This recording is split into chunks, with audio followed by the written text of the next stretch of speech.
అండి గుర్తుందా మన జాను డార్లింగ్ వీడియో చేశాను, చూడండి వాళ్ళంటే చూడండి. ఈయనెవరో తెలుసా? మన జాను వాళ్ళ బాయ్ ఫ్రెండ్. ఈ మధ్య మన జాను కనిపించడం లేదు, ఎందుకంటే అది హైదరాబాద్కి వెళ్ళిపోయింది అనమాట. ఇక్కడ ఉంటే దాని పిల్లలు ఎవరు ఎత్తుకొని వెళ్ళిపోతే అది దిగులు పడుతూ ఉంటుందని హైదరాబాద్ తీసుకెళ్ళిపోయారు. అప్పటి నుంచి ఇది నన్ను చూసినప్పుడల్లా నా జాను ఏది, నా జాను ఏదని లేసేది, నా సాయి చూసేది. ఈరోజు ఫ్రెష్గా స్నానం అంతా చేసిందండి. చేసి నేను వస్తుంటే అంత దూరం నుంచి నన్ను గుర్తుపెట్టి నేను వీడియో తీస్తున్నాను పైకల్లా లేచి నాకు ఫోజ్ ఇచ్చిందండి.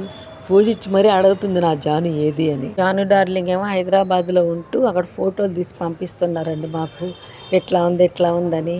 ఈ ఫోటోలు ఎత్తుకుపోయి దీని బాయ్ ఫ్రెండ్కి చూపించిన కాడ నుంచి అది ఎట్టపోయింది ఎట్టపోయింది. కొన్ని కుక్కలు అమ్మంటే గుర్తుపట్టేస్తాయి కదండి, ఇది భలే గుర్తుపట్టేస్తుంది. నేను అడగ అనిపించినా సరే వచ్చి ఈరోజైతే మరీ ఫ్రెష్గా అంతా రెడీ అయిందంట. డార్లింగ్ ఏదైనా ఒకటే అడగడం అనమాట అవి ఆ భాషలో. చూసారా, నాకు చాలా బాధ అనిపించింది. ఎట్టయినా సరే జానుని తీసుకొని వచ్చేస్తాను హైదరాబాద్ నుంచి. ఈ వీడియో నచ్చితే లైక్ చేయండి.